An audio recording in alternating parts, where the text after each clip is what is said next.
जय माता दी। स्वागत है आप सभी का मेरे YouTube चैनल पर। आज मैं आपको भुवनेश्वरी माता की कथा सुनाऊंगा। गुप्त नवरात्रि का चौथा दिन माँ भुवनेश्वरी की पूजा के लिए माना जाता है। माँ भुवनेश्वरी को संसार भर के यश और ऐश्वर्य की देवी माना जाता है। भुवनेश्वरी आदि शक्ति का पंचम स्वरूप है। इसी रूप में माँ ने त्रिदेवों को दर्शन दिए थे। माँ भुवनेश्वरी को 10 महाविद्याओं में चौथा स्थान प्राप्त है। पौराणिक मान्यताओं के अनुसार माँ भुवनेश्वरी संपूर्ण जगत का पालन पोषण करती हैं। या देवी सर्वभूतेषु मां शक्ति रूपेण संस्था नमस्तस्यै नमस्तस्यै नमस्तस्यै नमो नमः। उन्हें जगतधात्री भी कहा जाता है। माँ भुवनेश्वरी 14 भुवनों की स्वामिनी है। माँ को भगवान शिव की सखी माना गया है। माँ भुवनेश्वरी की पूजा लाल रंग के पुष्प नैवेद्य, चंदन, कुमकुम, रुद्राक्ष की माला, सिंदूर, फल आदि से करनी चाहिए। पूजा के बाद कथा का श्रवण अवश्य करना चाहिए। पौराणिक कथा के अनुसार काल की शुरुआत में ब्रह्मा, विष्णु और रुद्र जगत की संरचना प्रारंभ कर रहे थे। एक उड़ता हुआ रथ उनके सामने आया और एक आवाज़ ने उन्हें रथ में बैठने का आदेश दिया। जैसे ही त्रिदेव रथ में बैठे, यह मन की गति से उड़ने लगा और उन्हें एक अजीब से स्थान पर लेकर गया। यह स्थान असल में रत्नों का द्वीप था, जिसके चारों तरफ अमृत का सागर और मनमोहक आकर्षण जंगल थे। जैसे ही त्रिदेव रथ के ऊपर सवार थे, वह स्त्री स्वरूप में बदल गए। उन्होंने उस द्वीप का अच्छी तरह मुआयना किया। वहाँ उन्हें एक शहर मिला। उस शहर के चारों तरफ सुरक्षा की 9 परतें थीं और इस शहर की सुरक्षा उग्र स्वभाव के भैरव, क्षेत्रपाल, मातृका और दिक्पाल कर रहे थे। जैसे ही वह शहर के अंदर गए, शहर का सौंदर्य और विकास देखकर मंत्रमुग्ध हो गई।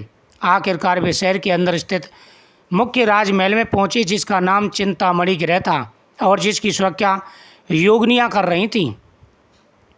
यह शहर श्रीपुर था, देवी भुवनेश्वरी की राजधानी, जो मणिद्वीप की रानी थी। जैसे ही त्रिदेव महल के अंदर घुसे, उन्हें देवी भुवनेश्वरी के दर्शन हुए। उनकी छटा लाल रंग की थी। उनकी 3 आँखें और 4 हाथ थे तथा उन्होंने लाल रंग के आभूषण पहने थे। उनके शरीर पर लाल चंदन का लेप लगा था तथा उन्होंने लाल कमल की माला पहनी थी। बाएं हाथ में उन्होंने कुश और पास पकड़ा था तथा दाहिने हाथ में वो अभय और वरद मुद्रा दिखा रही थी। उनका मुकुट अर्धचंद्र रूपी मणि द्वारा सुसज्जित था। वह त्रमगम भैरव की बाईं गोद में बैठी थी, जो श्वेत वर्ण के थे। उन्होंने श्वेत वस्त्र पहने थे। उनके बाल उलझे हुए थे तथा उनके सर के ऊपर भी अर्धचंद्र एवं गंगा नदी थी।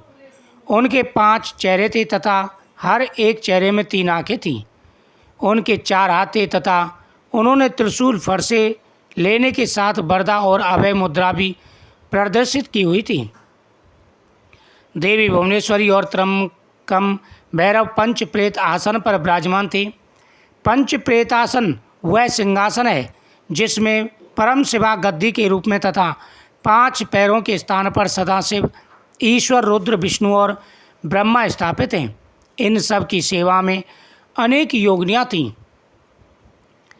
इनमें से कुछ पंखा डुला रही थी, कुछ कपूर डालकर पान के पत्ते समर्पित कर रही थी, कुछ नए शीशे पकड़े हुए थी, कुछ घी, शहद और नारियल पानी समर्पित कर रही थी, कुछ माता के बाल का श्रृंगार करने के लिए तैयार थीं, कुछ देवी के मनोरंजन के लिए नृत्य तथा गायन में लिप्त थीं। त्रिदेव ने वहाँ पर असंख्य ब्रह्मांड देखे। हर ब्रह्मांड में उनकी तरह ही त्रिदेव थे और यह सब उन्होंने माता भुवनेश्वरी के पैरों के नाखून में देख लिया। कुछ ब्रह्मा द्वारा बनाए जा रहे थे, कुछ विष्णु द्वारा पाले जा रहे थे तो कुछ रुद्र द्वारा संहारित किए जा रहे थे। ब्रह्मा की इच्छा शक्ति द्वारा उत्पन्न भुवनेश्वरी ने त्रमकम के 3 स्वरूप बनाए, ब्रह्मा, विष्णु और रुद्र। इस तरह त्रिदेव त्रमकम के ही 3 रूप हैं। तत्पश्चात देवी भुवनेश्वरी ने अपनी शक्तियाँ त्रिदेव को प्रदान की। ब्रह्मा के लिए देवी सरस्वती, विष्णु के लिए देवी लक्ष्मी तथा रुद्र के लिए देवी काली का निर्माण किया तथा उन्होंने जगत में स्थापित किया। ब्रह्मा और सरस्वती ने मिलकर एक ब्रह्मांड रूपी अंडा बनाया। रुद्र और काली ने इसे तोड़ा, जिससे पंच तत्व स्वरूप में आए। इसके बाद पंच तत्व का उपयोग कर ब्रह्मा और सरस्वती ने संपूर्ण ब्रह्मांड की रचना की तथा विष्णु और लक्ष्मी ने इसके पालन पोषण का हर कार्य किया। इस प्रकार से माता भुवनेश्वरी की इस कथा का श्रवण करने से सभी मनोकामनाएं पूरी हो जाती हैं। इस कथा का श्रवण करें, वीडियो को शेयर करें, चैनल को सब्सक्राइब करें।